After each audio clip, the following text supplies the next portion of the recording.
में साथियों, दुश्मन के द्वारा न सिर्फ कन्वेंशनल वॉरफेयर बल्कि ड्रोन अटैक्स का भी इस्तेमाल किया गया। हम सब ने देखा कि किस प्रकार आसमान में दुश्मन के द्वारा ड्रोन भेजे जा रहे थे जिनको भारतीय सेना और वायुसेना के द्वारा विफल किया जा रहा था। लेकिन 10 तारीख की सुबह पाकिस्तान के द्वारा कुछ लो हाइट के ड्रोन्स भी भेजे गए और उन्होंने हमारी पोस्ट को टारगेट किया। बीएसएफ के बहादुर जवानों के द्वारा इन ड्रोन्स को एंगेज किया जा रहा था, लेकिन एक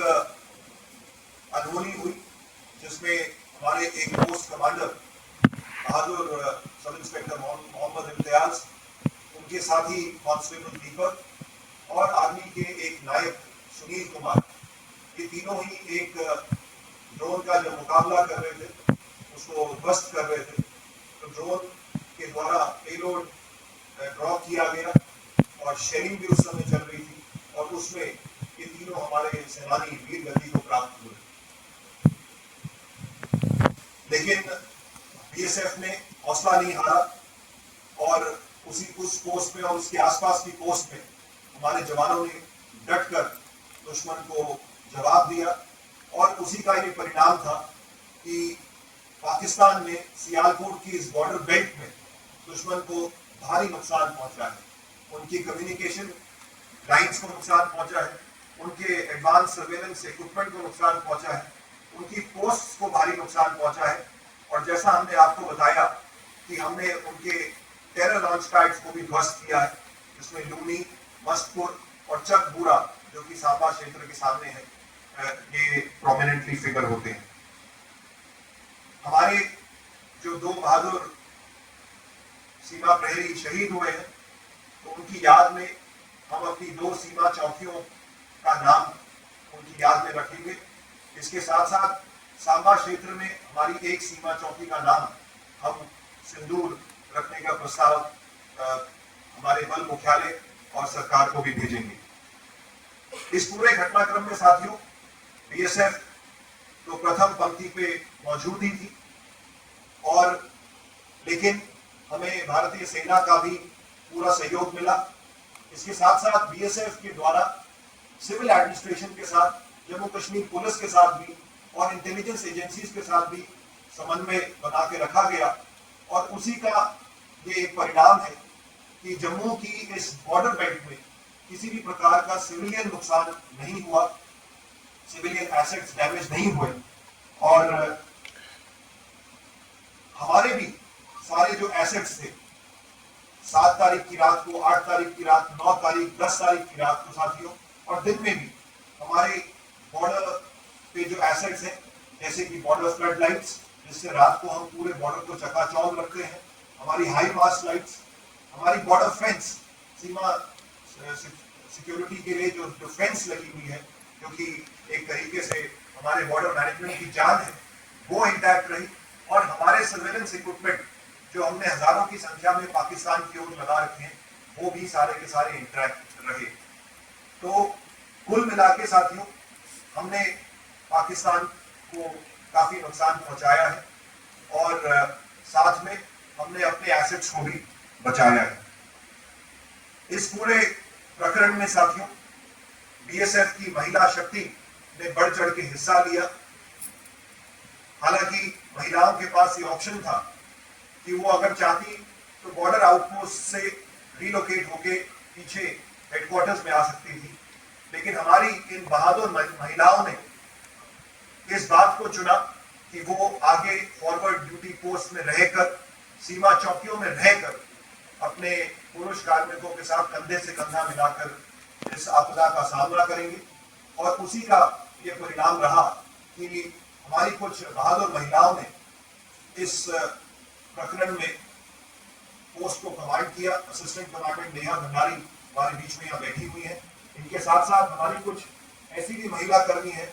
जो फॉरवर्ड पोस्ट में रही, उनके नाम जरूर आपके सामने रखना चाहूंगा। महिला कांस्टेबल मंजीत कौर, महिला कांस्टेबल सुमी,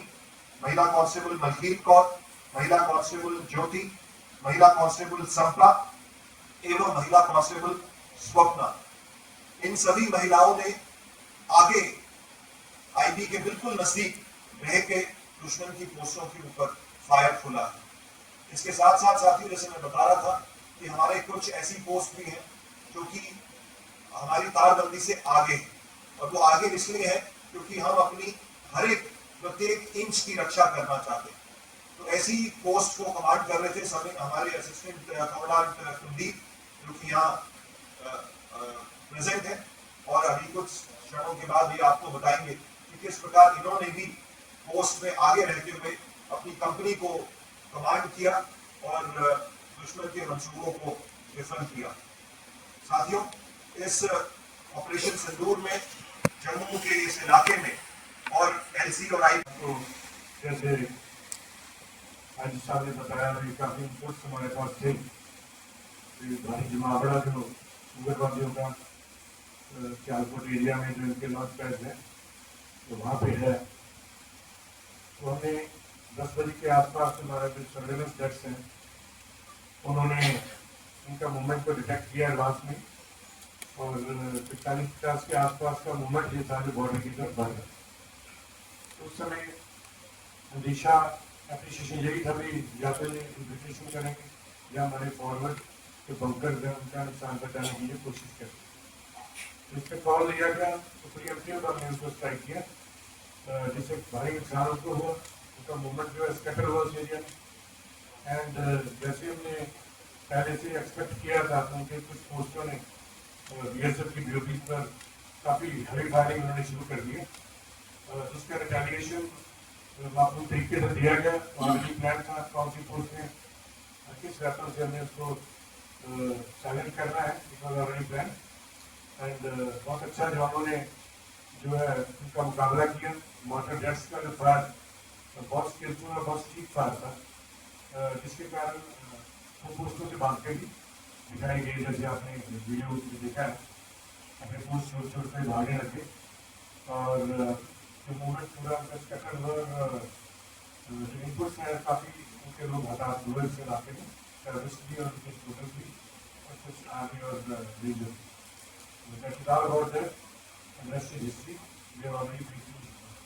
उसके बाद से दुश्मन के हौसले उस इलाके में पस्त हुए। अगले दिन 9 तारीख को पाकिस्तान के द्वारा सांबा का इलाका छोड़कर जम्मू के उत्तरी इलाके में जो अखनूर के नजदीक पड़ता है, वहां पे अंतर्राष्ट्रीय सीमा पर अनप्रोवोक्ड क्रॉस बॉर्डर फायरिंग को शुरू किया गया, और उसकी तैयारी बॉर्डर सिक्योरिटी फोर्स ने पहले से कर रखी थी। और 9 और 10 को भारी बमबारी बीएसएफ के द्वारा पाकिस्तान के बॉर्डर बेल्ट पे करी गई। इस दौरान हमने ये प्लानिंग कर रखी थी कि मौका मिलेगा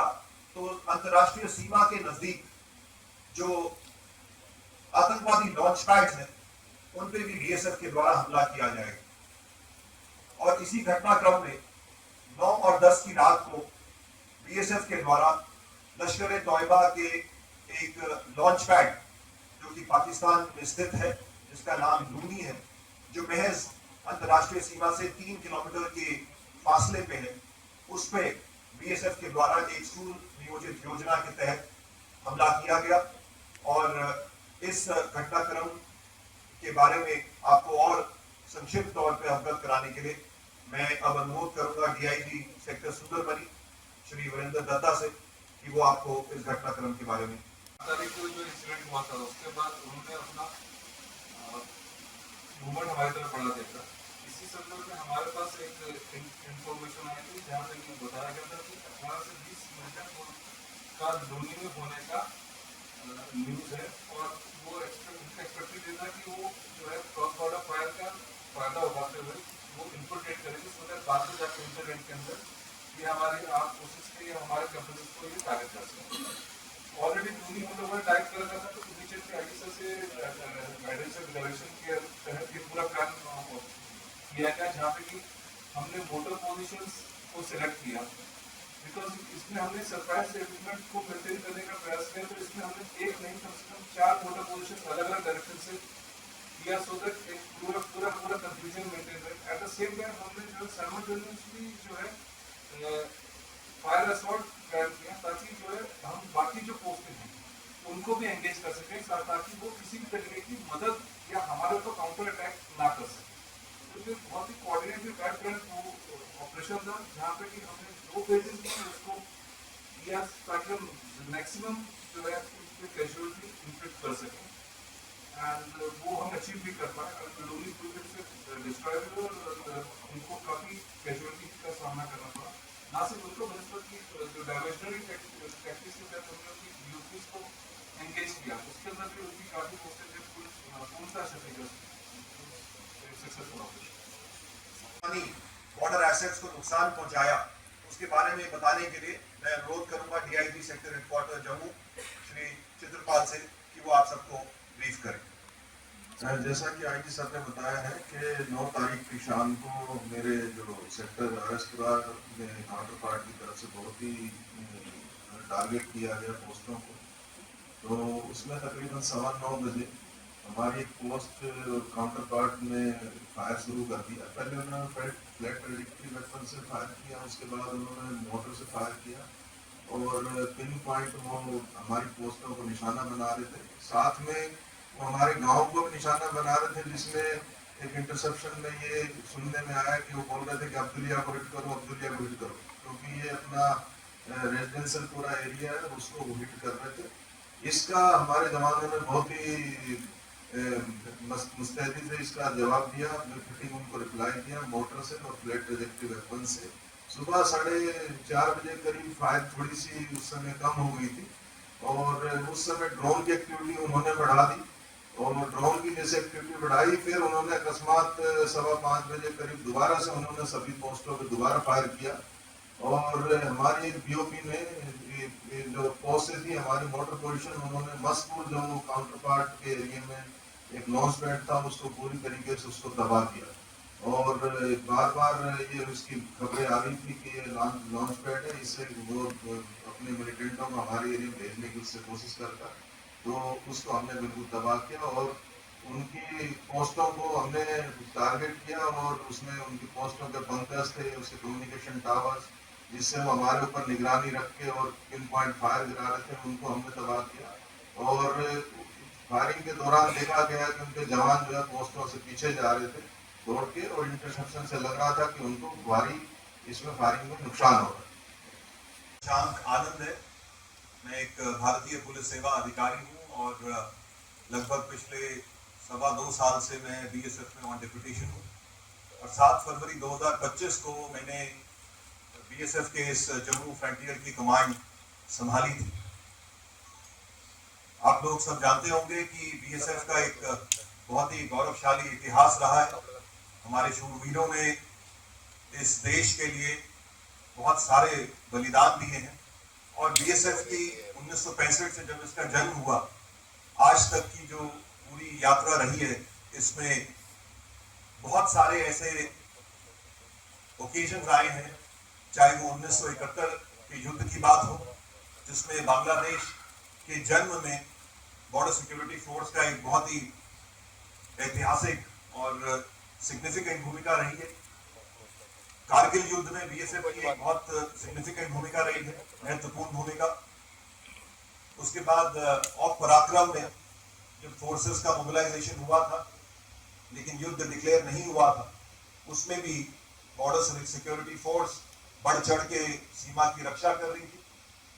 तो पहलगाम में वो दर्दनाक मैसेकर आतंकवादियों के द्वारा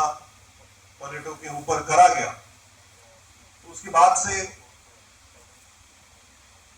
सभी को इस बात की अपेक्षा थी कि पाकिस्तान में स्थित आतंकवादी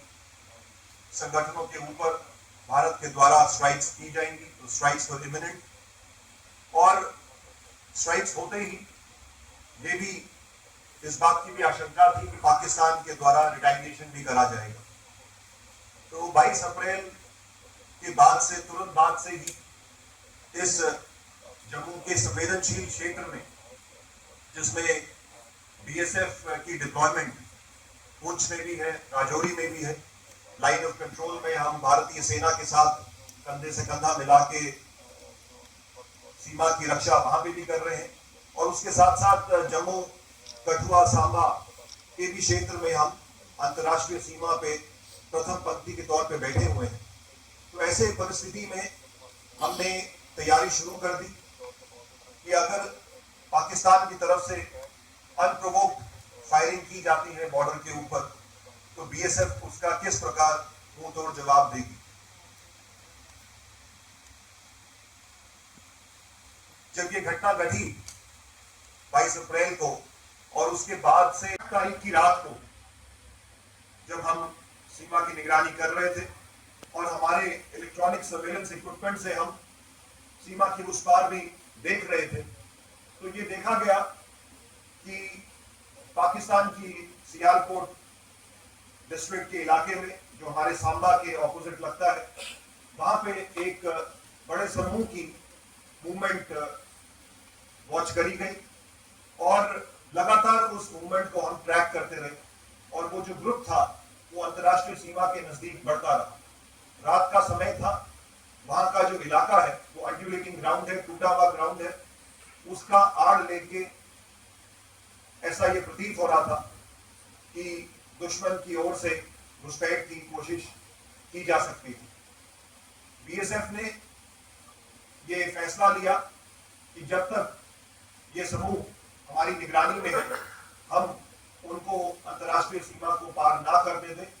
और इसीलिए 8 तारीख की रात को बीएसएफ के द्वारा सांबा क्षेत्र में प्रीएम्प्टिव स्ट्राइक्स लॉन्च करी गई।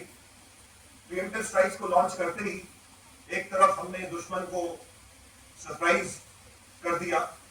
लेकिन उसके कुछ समय बाद पाकिस्तानी पोस्ट से हमारी पोस्टों के ऊपर फायर शुरू हुआ, और उसकी तैयारी हमने पहले से कर रखी थी, और उसी का ये फलस्वरूप रहा कि हम उस क्रॉस बॉर्डर फायरिंग में हमने पाकिस्तान की कई पोस्टों को भारी नुकसान पहुंचाया, और हमारा खुद का कोई भी नुकसान नहीं हुआ। उस इलाके के जो सेक्टर कमांडर है श्री माइन, वो हमारे बीच में उपस्थित है। मैं अब उनसे अनुरोध करूंगा कि वो चंद शब्दों में आपको उस घटनाक्रम के बारे में अवगत कराएं। बॉर्डर पे जब अपनी निगरानी को और ज्यादा मजबूत किया, तो ये देखने को आया कि पाकिस्तान रेंजर्स, जो कि हमारे काउंटर पार्ट है सीमा के उस पार, उन्होंने अपनी फॉरवर्ड पोस्ट पे आना छोड़ दिया। उन्होंने सीमा के नजदीक आना, अपनी एक्टिविटीज को सस्पेंड कर दिया था, और वो उनकी जो मूवमेंट है वो सारी की सारी उनकी बॉर्डर आउटपोस्ट तक ही सीमित हो गई थी, जो कि सीमा से थोड़ी सी दूरी पे है। लेकिन बीएसएफ की जो डोमिनेशन स्ट्रेटेजी थी वो बहुत एग्रेसिव थी। आप सब जानते हैं कि हमारी सीमा पे सीमा चौकियां हैं, जिनको हम बॉर्डर आउटपोस्ट कहते हैं, जहां पे हमारे जवान दिन रात रह के सीमा की निगरानी करते हैं। लेकिन इसी के साथ साथ सीमा चौकी और अंतर्राष्ट्रीय सीमा के बीच में हमारी विभिन्न पोस्ट हैं, फॉरवर्ड पोस्ट हैं, जिनके चलते हम अंतर्राष्ट्रीय सीमा का चप्पा चप्पा पे निगरानी रखते हैं। तो हालांकि पाकिस्तान रेंजर्स पीछे चले गए थे, लेकिन बॉर्डर सिक्योरिटी फोर्स के सभी बहादुर जवान, उसमें महिलाएं भी शामिल थी, पुरुष भी शामिल थे, वो उन फॉरवर्ड पोस्ट पे डटे रहे, और 7 मई को जब ऑपरेशन सिंदूर को लॉन्च किया गया, उसके बाद से लेके और जो आगे की घटना घटी, जो आप सबकी जानकारी में है, बॉर्डर सिक्योरिटी फोर्स के सभी जवानों ने सीमा के नजदीक डटकर अपने देश की सीमा की रक्षा करी। इसके साथ साथ मैं आपको यह भी अवगत कराना चाहूंगा कि अंतर्राष्ट्रीय सीमा पे जो भारत का वर्चस्व है, जो डोमिनेशन है, उसको बरकरार रखने के लिए हमारी कुछ ऐसी भी पोस्ट हैं जो कि तारबंदी से आगे हैं, जो बॉर्डर सिक्योरिटी फेंस से आगे हैं। हमारे बहादुर जवानों ने इस क्रॉस बॉर्डर फायरिंग के दौरान भी उन पोस्टों को मैन किया, उसमें डटे रहे और दुश्मन का मुंह तोड़ जवाब दिया। और इन पोस्ट्स में हमारी बहादुर महिला कर्मी भी तैनात रही हैं, जो आज इस ऑडिटोरियम में उपस्थित है, और हम चाहेंगे कि इस ब्रीफिंग के बाद मीडिया कर्मियों के साथ उनका इंटरेक्शन हो, आप उनसे खुलकर सवाल जवाब कर सकते हैं। 7 मई को जब ऑपरेशन सिंदूर लॉन्च हुआ, तो उसके बाद से इंटेलिजेंस एजेंसीज की ओर से हमें इस प्रकार के भी इनपुट्स आ रहे थे कि क्रॉस बॉर्डर फायरिंग में उसकी आड़ में पाकिस्तान के द्वारा दोबारा से आतंकवादियों को सीमा पार घुसपैठ के लिए भेजा जा सकता है, और ऐसे में सीमा की चौकसी